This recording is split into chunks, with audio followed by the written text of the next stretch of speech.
Magandang gabi muli mga kapatid, mga kababayan. Oras na naman po ng ating online Bible study na ginaganap tuwing Sabado ng gabi sa ganap na ikawalo ng gabi.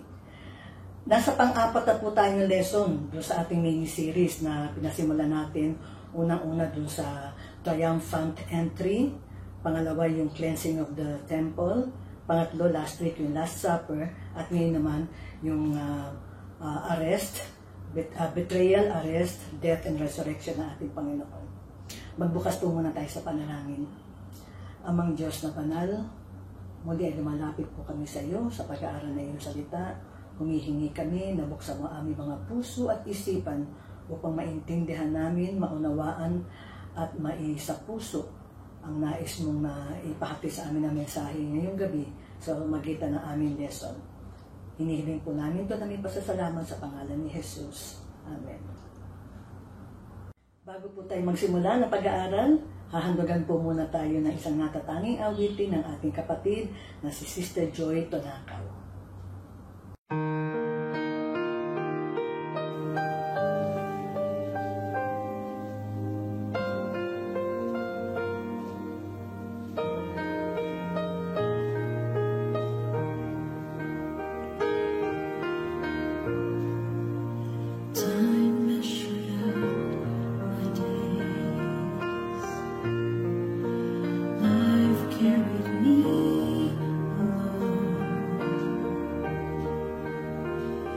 My soul, I yearn to follow God, but knew I'd never be so strong. I looked hard at this world to learn how heaven could be gained. Just to end where I began, where human effort is all in vain. Were it not for grace, I can tell you where I'd be, wandering down some pointless road to nowhere. My salvation now to me, I know how that would go. The battles I would face, forever running but losing a race, were it not for grace.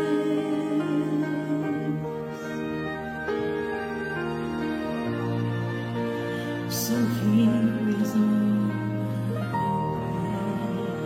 grace, expressed with all my heart, offered to a friend who took my place. It ran a course I could not even start, and when he saw in full just how much his love would cost,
Usually po, ang panimula natin ay scripture reading.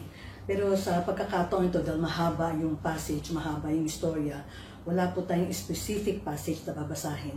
Pero babasahin po yung mga relevant passages as we go along. Okay? So magsimula tayo. So, in continuation, last week, ando doon tayo sa Last Supper, yung nag-i-emote niya ang Panginoon na nag-a-announce siya ng bagong covenant at nagtatalo-talo yung mga disipulo. Pagkatapos noon, pumunta sila ng Garden of Gethsemane. Kasi alam na ni Jesus na doon dadalhin ni Judas yung mga religious leaders para huliin siya. Okay? At makikita natin, sinabi sa Luke chapter 22 verse 53, nung lumapit na si Judas sa kanya, sinabi niya, "This is your hour when darkness reigns." So, at that very moment, hinalikan siya ni Judas dahil yun ang signal at inaresto na siya ng mga religious leaders together with some Roman soldiers. Okay? Pero bago yun, mismo si Jesus sinabi niya na, alam mo ba, na I can easily call on 12 legions of angels to help me. Dahil yung dala ni Judas na mga entourage niya, less than 500 yun according sa mga commentaries. Eh yung 12 legions, nasa 36 to 72,000 yun. So, ma-outnumber talaga sila. So, sinasabi ni Jesus, pwede kong gawin yun, pero hindi ko gagawin. Bakit? Kasi kung gagawin ko yung paano matutupad na nakasulat sa scripture. So, Jesus was not arrested. He allowed himself to be taken. See, kitang-kita natin na he is in control of the situation. Kahit na ang tingin ni Judas at ng mga religious leaders, sila ang nagplano nito. Okay, so from the Garden of Gethsemane, dinala siya kay Caiaphas kasi si Caiaphas yung high priest at that time. Doon naman si Caiaphas, maraming tanong-tanong sa kanya, hindi sumasagot si Jesus. Pero meron isang tanong na sumagot si Jesus sa kanya at yun ang ginamit ni Caiaphas para sabihin na he is guilty of blasphemy. Diretsong tinanong sa kanya ni Caiaphas, "Tell us, are you the Messiah? Are you the Christ, the Son of God?" Diretso sumagot si Jesus, "It is as you say." Yung sagot ni Jesus, inaamin niya na siya ay Diyos, na siya ang anak ng Diyos. Sa mga Hudyo, that's the biggest blasphemy that you can commit. Kaya sabi ni Caiaphas, wala na tayong kailangan pamprueba, wala na kailangan witnesses. Doon mismo sa bibig niya, inamin niya na siya daw ay anak ng Diyos. He deserves the death sentence. Ang death sentence nila noon, stoning. Stoning by death. At pinapayagan yun na Roman Empire kasi part yun ng kanilang mga religious activities and religious judgment. Pinapayagan yun, basta wag lang sila magulo. Pero hindi yun ang nasa plano ng mga religious leaders. Again, makikita natin dito na meron na naman silang plano at may plano rin si Jesus at mamaya meron pang isang tao na may plano. So marami nagpaplano. Pero alam na natin kung kaninong plano mangingibabaw. Kaya lang, kaninong plano yung nakaayon sa Panginoon. Okay? So, ang nangyari, from Gethsemane, dinala kay Caiaphas. Si Caiaphas, kinwestiyon siya at nung malaman niya na nung tinanggap ni Jesus na siya nga ay anak ng Diyos at sinabi ni Caiaphas na death sentence na ito, sinabi niya, dalhin natin to kay Pilate. Bakit pa kailangan dalhin kay Pilate, who was the governor of Judea at that point in time? Ayun na, pwede na nilang husgahan eh. Kumbaga, nahuli na nila sa bibig, kinonfessa ni Jesus that He is God, He is the Messiah. Kasi, ang gusto nila kay Jesus, crucifixion, execution by crucifixion, na tanging ang Roman Empire lamang ang pwede magpatupad. Hindi nila pwedeng ipatupad yun. So this time, kailangan ni Caiaphas ang tulong ni Pilate. Now, crucifixion was only for criminals. So, ang trato nila kay Jesus dito ay bilang kriminal. Pero alam na ni Jesus yun. Bago pa yung triumphant entry, sinabi na niya sa kanyang mga apostoles, sinabi niya na the Son of Man will be handed over to the Gentiles, to be mocked, to be flogged, and to be crucified. But on the third day, He will be raised up. So, hindi na surprise ito kay Jesus kasi yung plano nila, yun din ang plano ng Diyos Ama na siya naman sinusunod ni Jesus. So, this time, yung plano ng mga religious leaders na akala nila sila lang nagpaplano, in keeping pala sila sa plano ng Panginoon. So ano nangyari pagpunta nila kay Pilate? Umagang-umaga. Can you imagine nangyari ito late in the evening? Tapos dinala kay Caiaphas mga midnight na, until early morning. Hindi na sila natulog doon kasi ganun sila karugdug na ang kanilang kagustuhan na si Jesus ay mahatulan na. So dinala si Jesus kay Pilate. Kinwestiyon ni Pilate si Jesus. At katulad kay Caiaphas, hindi rin sumasagot si Jesus. So ang sabi ni Pilate, "Don't you know that I have power to free you or to crucify you?" Doon naman uli sumagot si Jesus. Sabi niya, "You do not have power over me. Your power is only given from above." Doon sa sagot na yun ni Jesus, dinideclare niya indirectly kay Pilate na ako ay Diyos, ikaw ay tao. You have no power over me. Pareho silang tao, pero nung sinabi niya your power is from above, so lumalabas na si Pilate, tao, nasa ibaba, si Jesus, Diyos, galing sa itaas. Before pa nun, nagpasabi na yung asawa ni Pilate na don't have anything to do with this innocent man. Pinahirapan niya ako sa aking panaginip, sabi nung asawa niya kay Pilate. So lalo natakot na yung si Pilate. Kasi bukod sa alam na niya na walang kasalanan si Jesus, syempre as governor, na napakaliit na lugar na Judea, napakakaunti ng tao, alam na niya na si Jesus walang krimen. Alam niya na marami itong ginawang kabutihan, marami itong ginawang pagpapagaling, marami itong mga itinuro tungkol sa Diyos. Walang masama, hindi kriminal si Jesus. Kaya lang, nung dinala sa kanya ng mga religious leaders, kailangan niya pakinggan. So, dahil sa takot niya, tinry niya na i-free si Jesus. So, meron silang custom during those days na bawat governor ng Judea, during the feast of the Passover, meron silang isang prisoner na pinapakawalan. At nagkataon na si Barabbas yung nag-iisa lang siya. So, ang sabi niya, with the hope na mapapalaya niya si Jesus, sabi niya, meron tayong custom na magpapalaya ng isang prisoner. Gusto niyo ba na si Jesus ay palayain ko instead na si Barabbas? Yung mga religious leaders, inistiga na yung mga tao. Kaya sila na yung nagsabi na, hindi namin gusto si Jesus, si Barabbas. Crucify Jesus and free Barabbas.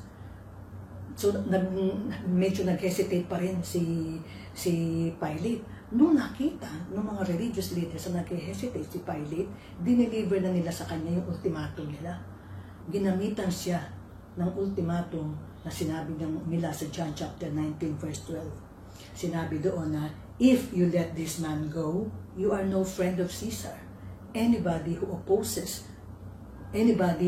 claims that he is a king opposes Caesar. Siyempre, ayaw ni Pilate na makarating yung kay Caesar. Mawawalan siya ng trabaho, mawawalan siya ng assignment. So self-preservation na nangyari. Wala siya nagawa. Kaya doon, naghugas siya ng kamay. So doon galing tinatawag natin na paghuhugas ng kamay to indicate his innocence. Kasi kung siya nga lang, ayaw niya. So ano nangyari? Napilitan siyang i-hand over si Jesus sa mga Roman soldiers for crucifixion. Naalala ninyo yung unang lesson natin sa triumphant entry na the very people who said, Hosanna, blessed is he who comes in the name of the Lord. These are now the very same people who are saying, crucify him, crucify him. Kasi nga mali expectation nila, akala na political king, political leader si Jesus. Hindi pala. Kaya nagbago din ang treatment nila kay Jesus. But this is all in keeping with the scripture na tinutupatan ng Panginoon. Now, just take note of something. Yung mga religious leaders, ang plano nila, crucifixion para kay Jesus. Ang plano naman ni Pilate, hindi, palayain siya kasi wala siyang kasalanan. Bakit nanaig yung plano ng mga religious leaders at hindi nanaig yung plano ni Pilate despite his high authority as the governor? Alam niyo bakit? Dahil yung plano ni Pilate ay hindi ayon sa kalooban ng Panginoon. Ang ayon sa kalooban ng Panginoon, yung plano ng mga religious leaders. execution by crucifixion. So alam naman natin na palagi ang plano ng Panginoon ang nananaig. So this time, lalo naisip ng mga religious leaders na sila yung naka-upper hand, sila yung panalo, kasi natutupad according to their plan. Hindi nila alam, nakaplano na yun sa Panginoon. So hinand over si Jesus sa mga Roman soldiers to be flogged and to be scourged.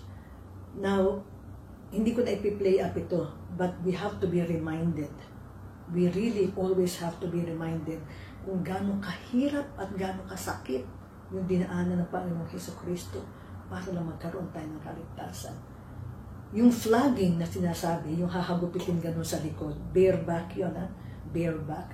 Alam naman natin na may metal sa dulo ng bawat piraso ng whip, na pag yun ay tumama sa likod at hinilang pababang ganun ng Roman soldier, sumasama yung laman, umaagos ang dugo. Ilang beses yun, until sabihin ng Roman soldier na that's enough. Napakasakit, napakahirap, and to think walang kasalanan ng Panginoon. So doon pa lang nahirapan ng husto yung katawan niya. At alam naman natin na the night before, walang tulog. Straight from the Last Supper, hinuli, dinala kay Caiaphas, dinala kay Pilate. Actually, si Pilate, pinadala pa siya kay Herod. Tapos si Herod, ibinalik kay Pilate. Matagal yung usapan nila until bumigay si Pilate. So, in the morning, eto na si Jesus, pagod, puyat, gutom, hinagupit, minak, pinasuot siya ng kulay purple na kapa, which is being used only by the royalty sa Rome. Kasi they were mocking Jesus, the King of the Jews. Hail, King of the Jews. So, bago nila, pagkatapos siyang i-mock na gano'n, pagkatapos siyang hagupitin, minak, kinoronahan siya ng krus. Now, alam naman natin, lahat tayo halos natinik na kahit isang beses man lang sa rosas. Napakasakit, di ba? Eh, yun, crown of thorns, paikot, madami. At buti sana ko, binabang ganun sa kanya, dahan-dahan, binaba na ganun. Pagkatapos nun, ilang beses siya pinalo sa ulo ng stick, sinampal, dinuraan, pinagtawanan, lahat na ng klaseng paghihirap ng iyon. Tumahimik lang si Jesus, ininda niya lahat yun. Alam niya na darating yun at alam niyang kasama yun doon sa cup of wrath na kailangan niya inumin at iniinom na niya ngayon. Para kanino? Para sa atin. Para sa ating kasalanan. Anyway, magpatuloy tayo. So hirap na yung katawan niya, no? Pagod na at sakit na. Tapos, pinapasan sa kanya yung krus papunta sa Calvary. Okay, yung lugar kung saan siya ipinako, sa Aramaic, Golgotha yun, which means place of the skull. Tapos yung Calvary, that is Latin, na yun din na ibig sabihin, place of skull. Pero mas kilala kasi natin siya sa pangalang Calvary. Okay, now, bago siya ipinako sa krus, binigyan siya ng alak. Na nung dumapo sa labi niya at nalasahan niya, ni-refuse niyang inumin. Bakit niya ni-refuse? Kasi itong mga Roman soldiers, customary pala nila yon, na pag mayroong pahihirapan, para mamitigate yung pain, nilalagyan nila ng myrrh, yung alak. Yung myrrh ay parang narcotic. It will deaden the senses. So parang, ano ba yung tawag doon pag o-operahan ka, na i-injeksyonan ka ng para hindi mo maramdaman yung sakit. Ganun ang effect ng alak na yun kung iinumin ni Jesus. Kaya hindi niya ininom. He wanted to go through this as it was written in Scripture. Walang halong pandaraya because Jesus is the truth. Okay? So yun ang dahilan kung bakit ni-refuse niya. I'm making note of this kasi later mamaya doon sa krus, pinainom din siya uli eh.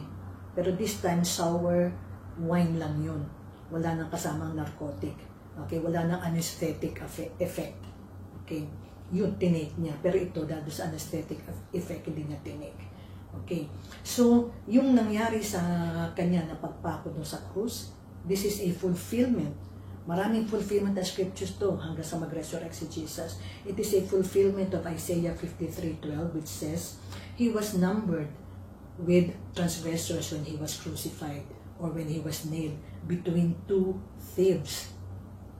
Hindi naman din alam ng mga nagplanong religious leaders, mayroon palang dalawang thieves na magnanakaw na makakasabay ni Jesus.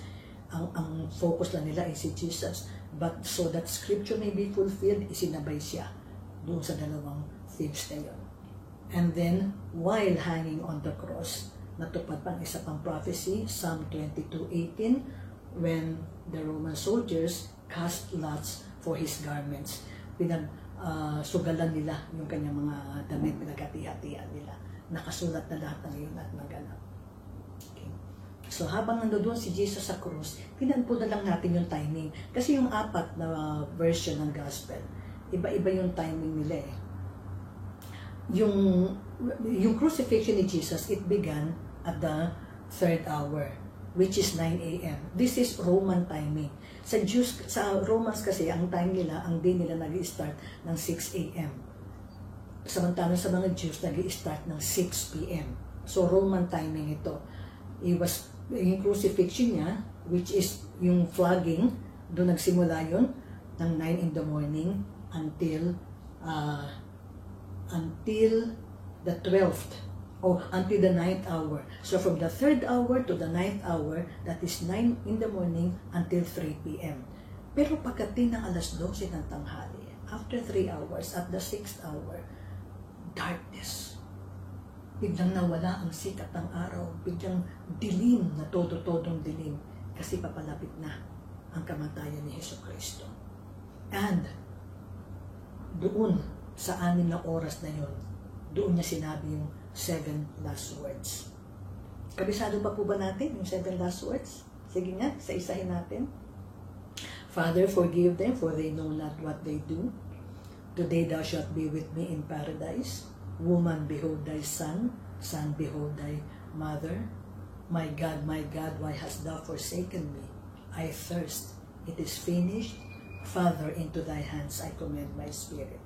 Hindi natin alam exactly in what doon sa time frame ng 9 a.m. to 3 p.m. kung kailan niya sinabi yun. Pero yung 7 huling salita na sinabi niya. At that time na sinabi niya yung Father, into thy hands I commend my spirit. That was 3 in the afternoon. Mayroong isang bagay na nangyari sa templo. At ito yung katuparan nung ina-announce ni Jesus during the Last Supper nung sinabi niya na I am establishing a new covenant in my blood. Ano yung nangyari na yun? Okay, so at the 9th hour, Jesus died. Yun yung equivalent ng 3 o'clock sa atin. And then an act of God happened at that very moment in order to fulfill prophecy. Ano yun? Yung kurtina sa templo na punit vertically from top to bottom. So what is the big deal about that? Unang-una, 19 feet high, napakataas nun, halos 2 palapag. Tapos singkapal ng fist na isang lalaki, so mas makapal pa dito. Paano napunit yung from top to bottom without human agency, without anything? Kasi nga in fulfillment of the scripture.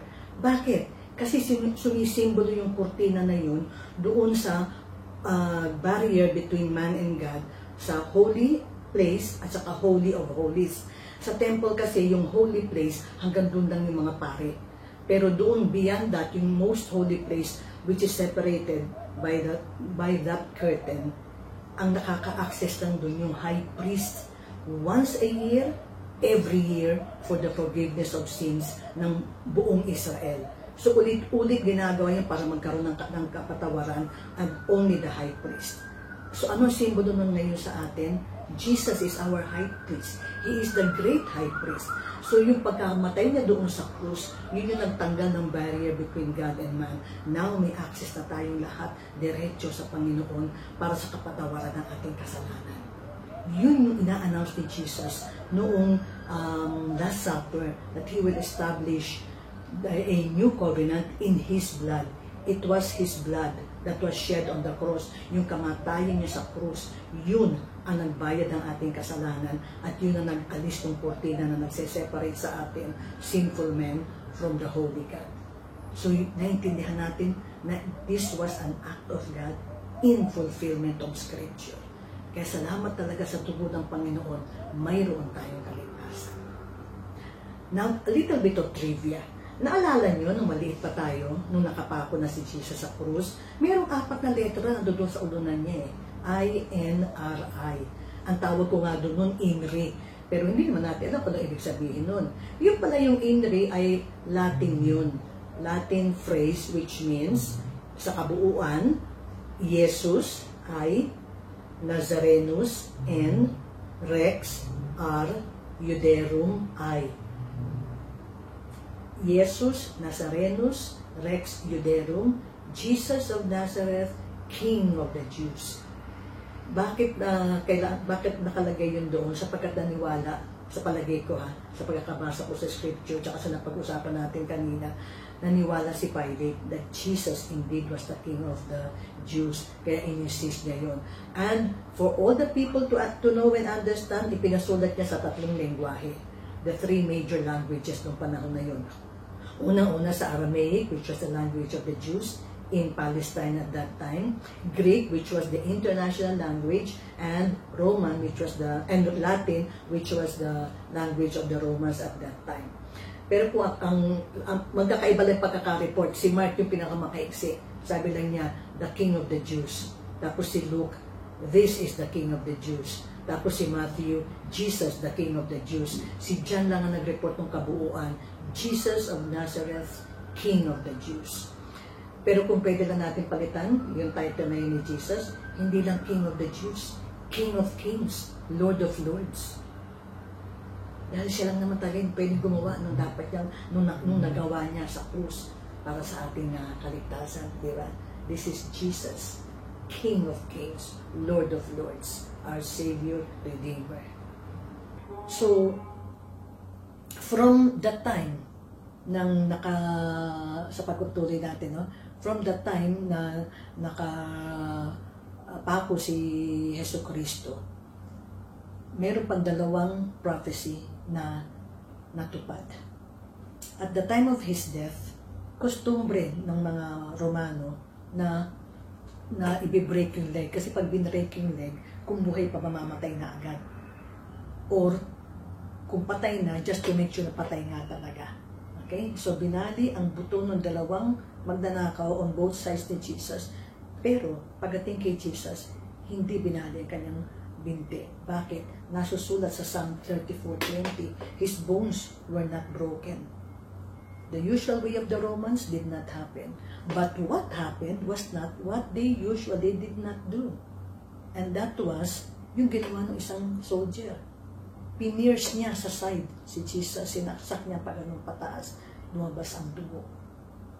In fulfillment of Zechariah chapter 10 verse 12.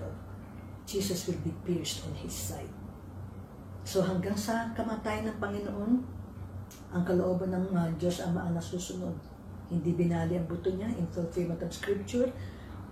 Sinaksak siya dito on the side, again in fulfillment of the Scripture.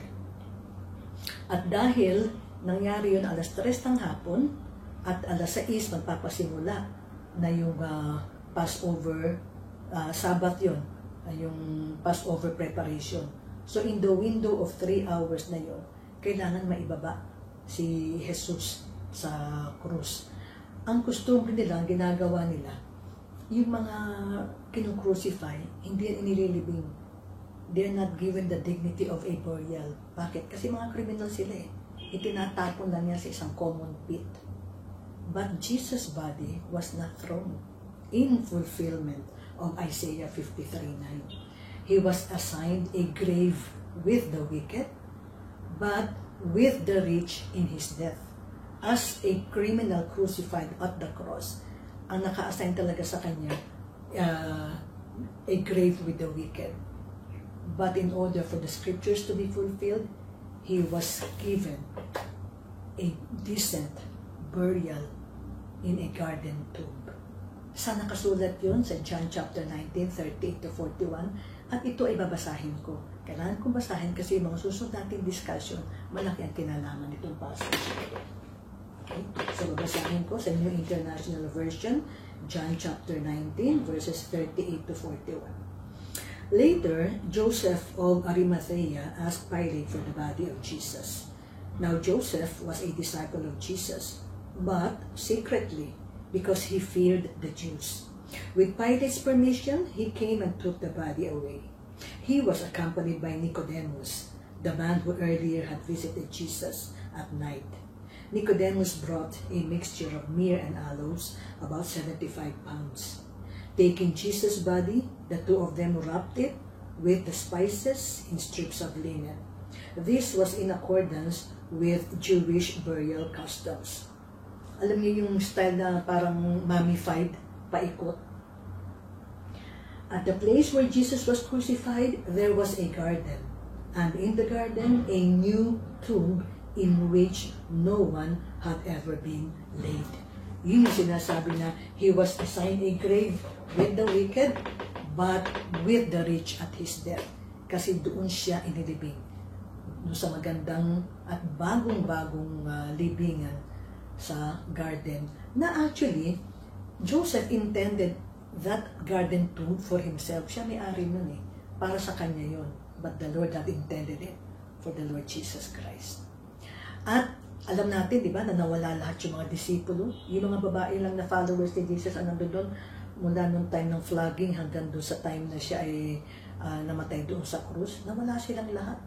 Pero kahit mawala silang lahat, kailangan matupad ang nasusulat. Kaya itong dalawang secret followers na to, si Joseph of Arimathea at si Nicodemus, parehong Pharisees at parehong member ng Sanhedrin, pero parehong believers ni Jesus Christ, sila ang kumuha ng katawan to give Jesus the prophesied burial that He deserves as God. Okay, na bakit natin kailangan basahin yung passage na yun? Kasi, bago tayo pumunta doon sa main topic natin, which is resurrection, daanan natin yung 5 false resurrection theories. Bakit mayroon nito at bakit natin kailangan itong daanan, pag-aralan ng kaunti? Kasi kailangan nilang i-discredit yung death and resurrection ni Jesus. Dahil pag hindi nila na-discredit yun, so lalabas na totoo lahat ng claim ni Jesus that He will die and He will rise again. Kaya kailangan i-discredit na yun. Kailangan nila maglabas ng iba't ibang mga theory at isa-isa natin tignan lang at isa-isa natin i-refute in the light of Scripture and even logic para mapatunayan natin na Jesus really rose from the dead. Okay. False resurrection theory number 1, the swoon theory. Swoon meaning fainting theory. Jesus only fainted. Hinimatay lang daw. So that means He was alive when He was placed in the tomb. So kung namatay at nagpakita na sa mga tao, hindi resurrection. Kasi hindi naman siya namatay. Yun ang sinasabi dito. Pero ano ang ating refutation? Unang-una, He was brutally crucified for 6 hours. Yung 6 na oras na in-endure ng katawan niya, na actually, according to medical reports, ang kinamatay pala ni Jesus ay asphyxiation. Okay? Hindi ko na kung tama yung pronunciation ko, but yung nag-collapse yung lungs. Kasi yung pagkakatago pa lang ganun sa krus, babagsak yung lungs kasi nakataas na ganyan at kahit na ipinapo yung paa niya to support the body, hindi naman kaya i-support yung lungs kasi nga nakataas to, sa bababa ito, hindi siya nakahinga hanggang sa namatay. So, namatay siya because of the brutal crucifixion. Hindi lang siya hinimatay. Pangalawa, He was pierced. Di ba sinaksak nga siya on the side and blood flowed out? Hindi naman siya binigyan ng medical treatment. So, natural, lumabas ang dugo. Namatay si Jesus, hindi na siya hinimatay. Pangatlo, yung burial preparations na ginawa sa kanya ni Joseph at saka ni Nicodemus, it took time. Kasi yung pagkuha pa ng pagbaba pa ng katawan niya sa krus at yung pagpiprepare ng katawan, which is the washing of the body, removing of the nails, and soaking with all the ointments, tapos isa-isang iikutan na gano'n doon sa parang mummified form nga. This all took time. Kung hinimatay lang siya, dapat gising na siya. So, hindi hinimatay si Jesus. For all of these reasons, hindi siya hinimatay. Patay talaga siya nung pinasok siya. So, out yung swoon or fainting theory. Hindi siya hinimatay, namatay talaga siya. Pangalawang false theory, hallucinating theory. Okay, the Bible defines hallucination as a mere or seeming appearance of something real but is not actually present. So, hindi totoo at wala talaga. Naisip lang. Or dahil na sa mental disorder o sa pagdadrugs, nagkaroon na ng mixture ng mga chemical something-something sa brain, nag-hallucinate. So, all the people who witnessed Jesus appearances only hallucinated. Yun ang sinasabi na theory na to. Meaning, it was not really Jesus they saw. Hindi talaga si Jesus. Kasi nga para sa kanila, nanatili si Jesus doon sa tomb. Hindi siya nag-resurrect. Pero ano pang refute natin dito? Imposible na mag-hallucinate. Lahat yung tao na yun, sabay-sabay. At sa iba't ibang lugar na nagpakita si Jesus for 40 days, more than 500 people saw him in 40 days. Lahat yun nag-hallucinate. Imposible. Ano ba ang sinasabi ng mga psychiatrists? These are the psychiatric proofs that the witnesses did not hallucinate. Bakit? Ang hallucination daw ay usually only for paranoids and schizophrenics, yung mga may mental disorder. So may tama pala sa utak lahat itong mga tao na to na nakakita kay Jesus, kaya sila nag-hallucinate. All at the same time, in different places. Imposible. Hallucination is linked to a person's past through his subconscious. Sa mahigit na 500 na yun na nagpakita si Jesus, 120 lang talaga yung believers. So that's about 1/4. So yung 3/4 na yun, wala silang kinalaman kay Jesus. So paano sila magkakaroon ng connection? Paano magkakaroon ng connection si Jesus sa kanilang past? Through their subconscious. Kung meron man siguro yung 120 na believers, what about yung the rest, yung 380? Imposible. Again, sinabi ng psychiatrist that hallucination usually occurs in familiar surroundings. Si Jesus yung 380 na yun, nilang 120. So ano magiging familiarity nila? Saan sila nagkasama? Araw-araw si Jesus, he moves about. He goes here, he goes there. He doesn't stay long with anybody in one place. Long enough para magkaroon sila ng familiar surrounding kay Jesus. And lastly, hallucinations occur with a spirit of anticipation or hopeful expectation. Wala naman nag-expect na si Jesus ay magre-resurrect. Even the apostles, nagtago. Di ba nawala nga sila, iniwan nila si Jesus? Nagtago, nawala sila. Kung alam nila na magre-resurrect si Jesus, matapang sila, hindi sila matatakot, hindi sila magtatago. Miski nga sila hindi naniwala. Nobody hoped that Jesus will resurrect. So, sino mag-hallucinate na parang nakita namin si Jesus kasi gustong-gusto na yung makita si Jesus? So, itong hallucinating theory, again, out, hindi totoo. Pangatlo, impersonation theory. Gusto na pala impersonation nun. Somebody impersonated Jesus, meaning he remained dead. Kung in-impersonate, therefore, hindi si Jesus yung nag-rise na yun. Jesus remained dead. Pero again, anong refutation natin dito? Number 1, imposible na kopyahin o gayahin lahat yung sugat ni Jesus. Yung sugat nito sa likod, yung mga butas na gawa, yung pagkakapako niya sa krus, sa wrist, at saka sa paa, at saka yung butas nung siya isinaksak dito, yung mga sugat sa crowning of thorns, imposible kopyahin yun. Imposible i-duplicate yun. Pangalawa, sa mahigit 3 taon na kasama ng mga disipulo si Jesus, they would easily recognize kung impostor ito o hindi. Alam nila kung ano itsura ni Jesus. Alam nila ang form ni Jesus. So alam nila na hindi impostor nakita na, kundi si Jesus mismo.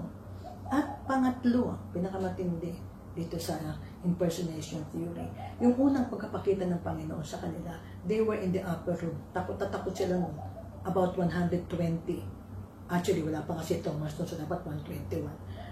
Takot na takot sila, nakalak ang pinto. Tapos biglang dumating si Jesus Christ, dumaan sa pinto. That was Jesus in His glorified body. When He resurrected in the glorified body. Kaya nga nakadaan siya gano'n sa pinto. Again, paano gagayahin ng impostor yun? Only God can do that. Kasi sa natural, solid will not go into another solid or through another solid. Okay? Pero sa glorified body ng Panginoon, dumaan yung katawan niya, lumagos doon sa pinto. Kaya kahit nakalak, nagpakita siya doon sa mga apostoles. Sino ang pwedeng gumawa nun? Diyos lang ang pwedeng gumawa nun. Dahil Diyos lang ang mayroong glorified body. So, out. Pang-apat, the theft theory. Jesus' disciples stole his body and then claimed that he rose from the dead. So sabi nila, ay ninakot ng mga disipulo para palapasin na siya ay na-resurrect. Alam nga natin na sa takot nila, nagkandawala sila, nagkandatago sila, di ba? Pero ang refutation natin, isa-isahin natin, unang-una, kung ninakaw ang katawan ni Jesus, importante ang oras para sa mga magnanakaw. Kung nanakawin yung katawan ni Jesus, bakit iniwan pa yung strips? Di ba dapat binuhat na yung katawan niya ganyan diretso? Iniwan yung strips. Tapos yung strips, they were in the original, intact form. Imposible. Imposible. And who would have the interest to steal Jesus' body? Bakit naman nila nanakawin? Anong interest nila sa katawan ni Jesus? Not the Roman guards, because they were under Roman command. Hindi nila pwedeng gawin yun. Actually, pinadala nga sila doon para bantayan na walang magnanakaw. Lalo namang hindi yung mga disipulo, dahil nga nagsipagtago sila out of fear.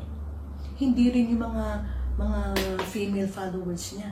Actually, sila nga yung kinabukasan ng aga-aga pa nagpunta na agad doon para i-re-anoint yung katawan niya nung burial anointment. At makapasok man sila, gusto man nila nakawin yung katawan ni Jesus, they don't have the capacity to roll away. Ang mga babae hindi kaya yun, pagkapikat-pikat na pinto na yun. Plus, lastly, paano nila pwedeng gawin yun? Mga babae, mga lalaki, paano nila pwedeng gawin yun? May dalawa nga, actually more than 2, na guards na nakapost doon at may seal yung wrap na nagsasara ng pinto, may seal yun eh. Kaya pag ni-roll away, hindi mapuputol yung seal. Tapos siyempre maririnig ng guards kahit nakatulog sila. So there is no way na ninakaw ang katawan ni Yesu Cristo at pinalabas na siya ay nag-resurrect. Lastly, the unknown tomb theory. Ano yung sabihin ng unknown? Kasi nga yung mga crucified bodies, they were not allowed burial. Itinatapon lang sila. So sabi nila, ay wala nakakaalam kung nasa ng katawan ni Jesus. Kasi akala nila itinapon. Pero hindi itinapon. Ano refutation natin doon? Nakita ng mga tao si Joseph of Arimathea nang ibinabahan niya yung katawan ni Kristo sa tulong ni Nicodemus. Kasi hindi niya pwedeng gawin yun kung wala siyang permit from Pilate. So nagawa niya yun dahil hiningan nga niya ng permiso kay Pilato. At dahil mano-mano yun, okay, medyo matagal, so siyempre nakita ng mga tao. Tapos, yung mga female disciples, hindi talaga sila umalis until natapos at ipinasok doon sa tomb at sinarahan at sinil. Hindi talaga sila umalis. So, alam ng mga tao nakakita doon sa ginawa ni Nicodemus at ni Joseph of Arimathea. Alam din ng mga disipulo ng mga babae.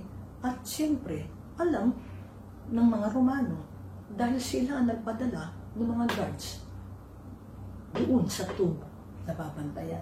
So alam nila. Kailangan lang palabasin na hindi alam. Para nun ay hindi totoo na nag-resurrect, hindi nga natin alam kung inilibing niya, saan niya inilibing. For all of these 5 false theories of resurrection, nakita natin that not even logic will make us accept it. And we have history to prove na mali lahat yun. Nobody can disprove history. Kapag nangyari, hindi mo pwede i-disprove at sabihin hindi nangyari. History nga eh. So nangyari. Okay? Ayaw nila na malaman ng mga tao na tunay at totoo na si Yesu Cristo ang Diyos.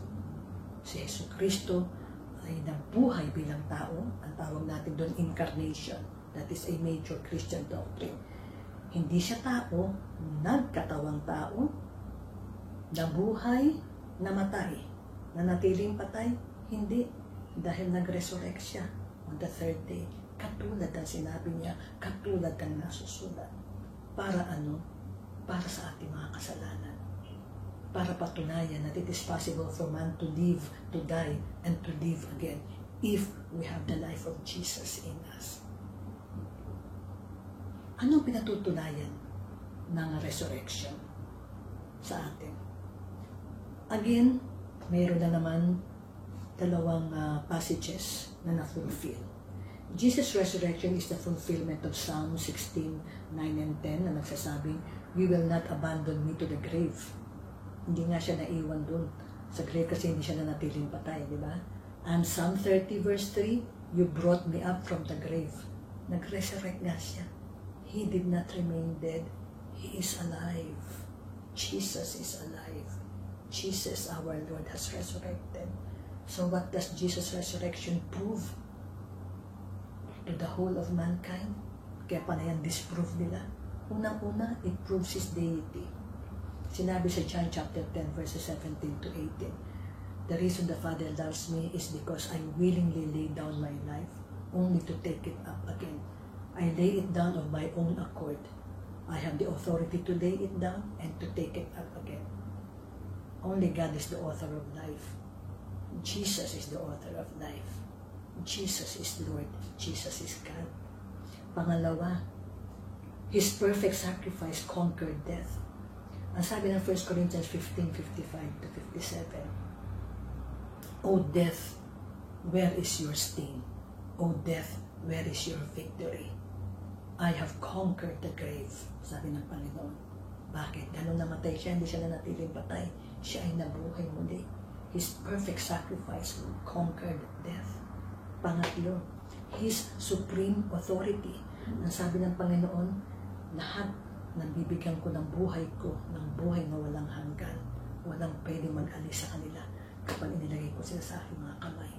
Nasa sa akin sila, walang pwedeng kumuha sa kanila, walang pwedeng umagaw sa kanila. At totoo, bakit? Who can undo what God has done? Who can undo what God has done? Jesus is God. Jesus is Lord. Pang-apat, the realization of our hope. Sinabi niya si John chapter 11 verse 25, "I am the resurrection and the life. He who believes in me will live even though he dies." Ang tao, ngayon, buhay. Mamamatay kasi tao eh. Pero hindi mananatiling patay. Mabubuhay muli kung nasa Kanya ang resurrected life ng Panginoong Jesucristo. Though He dies, He will live. And lastly, what does Jesus' resurrection prove to us? This is the assurance of our eternal life. Sinabi niya si John chapter 14 verse 19, "Because I live, you also will live." Lahat tayo na may Jesucristo sa buhay. Lahat tayo tumanggap kay Jesus as Savior and Lord. This is our living hope. That we too will resurrect. Dahil sinabi niya, "Because I live, you also will live. Though you die, you will live if you believe in me. And nobody can take you away from my hands. I have conquered death. O death, where is your sting? O death, where is your victory? I have authority to lay my life down. I have authority to lay it down." Jesus is life. Katulad nga sinabi niya sa John chapter 14 verse 6, "I am the way, the truth, and the life. No one goes to the Father except through me." This is the message of the resurrection. Na tayo mga buhay ngayon, pagdating ng panahon, sa pangalawang pagbalik ng Panginoon, kukunin niya tayo and we will be with the Lord forever. Oh, may forever kay Jesus. Ang forever nasa Panginoon lang kasi forever ang buhay niya. Eternal ang buhay niya. Kaya kahit anong daanan natin sa mundo, ito itong pandemic, ito kahit anong maging kalabasan nito, alam natin na victory belongs to us. Bakit? Mamatay man tayo, we will be resurrected. We will not remain dead because Jesus rose from the dead. This is our living hope. Kayo po na nakikinig sa akin ngayong gabi, kung wala kayo itong living hope na to, nais ko pong sabihin sa inyo na kayo din. Pwede kayo magkaroon itong living hope na to. Baka ito ang mensahe ng Panginoon sa inyo ngayong gabi. Especially during this pandemic, natakot na takot ang mga tao. Hindi kami natatakot mamatay sapagkat alam namin mabubuhay kami muli dahil kay Jesucristo. Paano? Nasabihin ko po sa inyo, 2 simple steps. Pero kailangan may pananalig kayo. Kailangan nananalig kayo kay Jesucristo. May pananalig kayo sa salita ng Diyos na lahat ng ito ay katotohanan na galing sa Diyos. Una, manalig kayo at i-declare that you are a sinner. Kasi yun ang sinabi ng Biblia, for all have sinned, and the wages of sin is death. Kung wala si Kristo, mamamatay ka, mananatili kang patay. Pero dahil si Kristo ay nabuhay muli, kung si Kristo ay mapapasanyo sa buhay mo, mamatay ka man, mabubuhay kang muli. So ano yung 2 steps? 1, acknowledge that you are a sinner. Small sin, big sin, many sin, few sin, you are a sinner. Sinabi ng Biblia. If you are the sinner, then acknowledge that Jesus is the Savior. Nakita nga natin kaya siya pumunta doon sa kamatayan niya sa krus dahil yung kabayaran ng ating mga kasalanan. Siya nagbayad ng ating kasalanan para magkaroon tayo ng buhay na walang hanggan kung tatanggapin natin siya sa ating puso ng may pananalig galing sa puso. Ito lamang pong dalawang ito. Kung baka nagtatanong kayo, iniisip nyo, yun lang? Ganun lang? Ganun lang kadali? Ganun lang kadali dahil ginawa na natin Kristo sa krus. Ano pang pwede natin idagdag? Sabi nga natin, perfect yung sacrifice niya and only God can do that sacrifice. Ang kailangan na lang natin gawin ay tanggapin yung finished work niya at the cross. Kung meron man tayong gagawin, pagkatapos natanggapin natin si Kristo, mayroon tayong gagawin. Pero para magkaroon ng kaligtasan, para mapasa atin ang buhay na walang hanggan ng Panginoon, wala na tayong dapat gawin kundi tanggapin yung kanyang finished work at Calvary. Yun lang po, at kailangan gawin yun by prayer. We talk to God by prayer. Kung marapatin po ninyo at naniniwala kayo, even right now, pwede natin gawin. Gawin po natin, tutulungan ko po kayo. I will lead you in prayer. Isara po natin ang ating mga mata. Ibaw natin ang ating mga ulo at kausapin natin ang Panginoon. Ulitin niyo po yung sasabihin ko, sinabi po sa Biblia, it is with your heart that you believe, but it is with your mouth that you confess. Sige po, simulan po natin.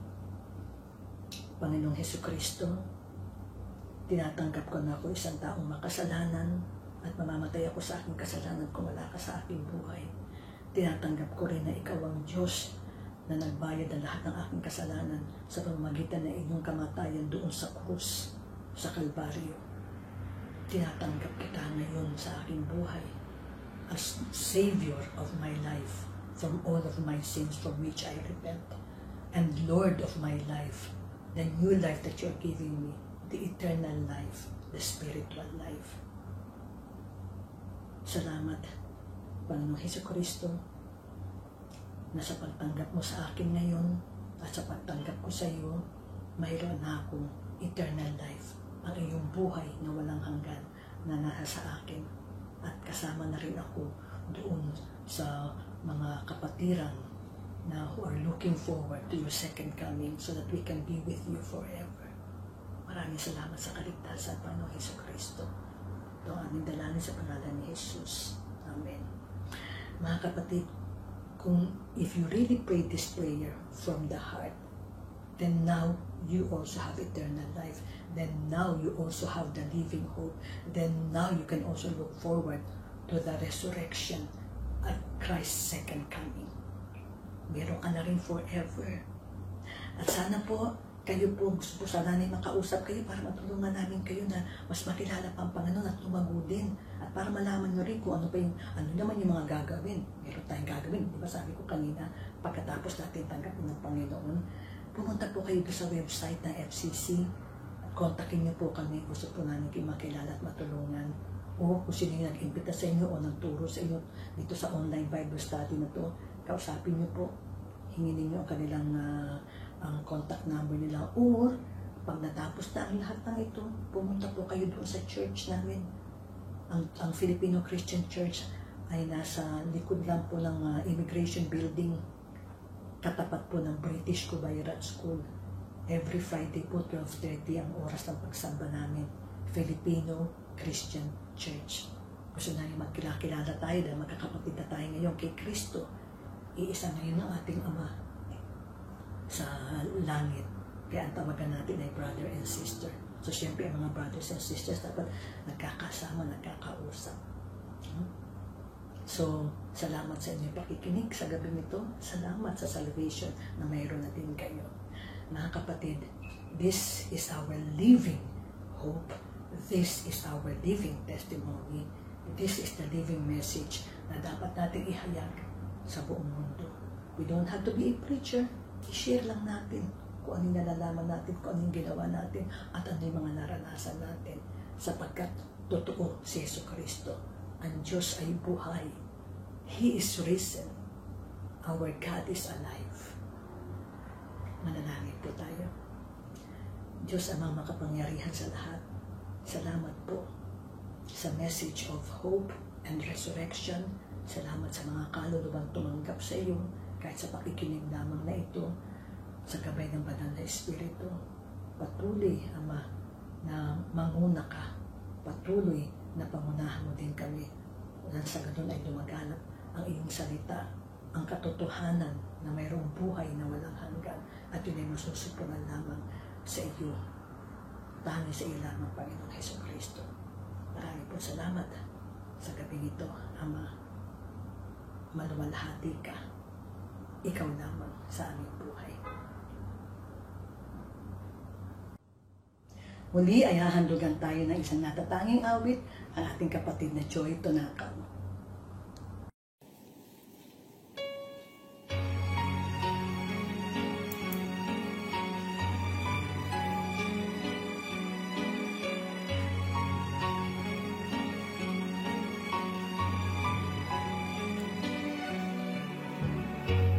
Crowds have lined the narrow street to see this man from Galilee. Just a carpenter, some say, leading fools astray. Yet many need to give him praise.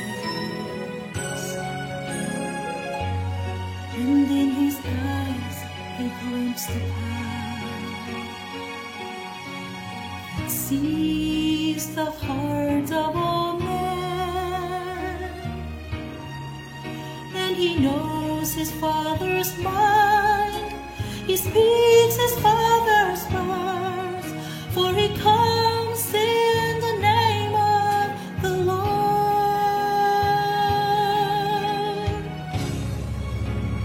There is strength in the name of the Lord.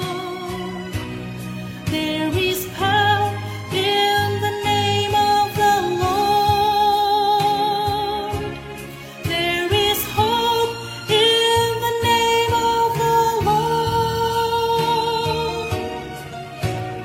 Blessed is he who comes in the name of the Lord.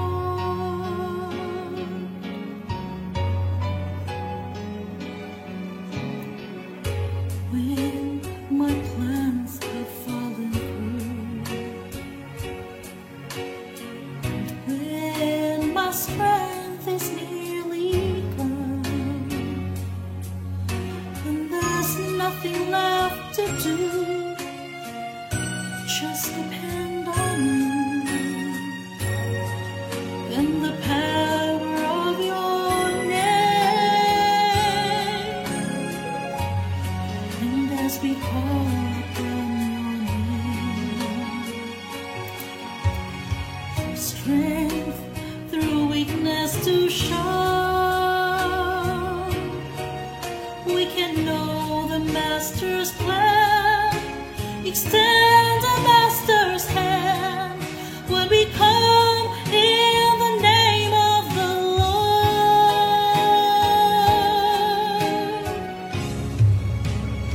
There be strength in the name of the Lord. There is power in the name of the Lord.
Pansamantala tayo magwawakas sa ating pag-aaral ng Bible sa gabing ito. Mababay tayo muli next Saturday. Okay? At meron tayong bagong series next week, kapanan ninyo. Tayo ay magwakas sa panalangin. Diyos amang banal at makapangyarihan sa lahat, salamat po sa mensahe ng resurrection. Salamat sa mensahe ng living hope, ng living message, ng aming buhay na walang hanggan, na in-accomplish ng Panginoong Hesukristo sa kanyang kamatayan sa krus at sa kanyang pag-resurrect on the third day. Salamat po, Lord Jesus. Sa ilaman po lahat ng papuri, pasasalamat at pagluluwalhati. Tanging pangalan mo lamang ang maitaas kinabukasan sa araw ng resurrection, on the resurrection day, on Easter Sunday, however they call it, Father. It is your day, Lord Jesus, your day of resurrection, our day of celebrating our future resurrection. We praise you and thank you in Jesus' name. So mga kapatid, magkita-kita tayo muli next week sa panibagong series. Enjoy natin ang Resurrection Day bukas. So stay safe and victorious in the resurrected Lord. Magandang gabi.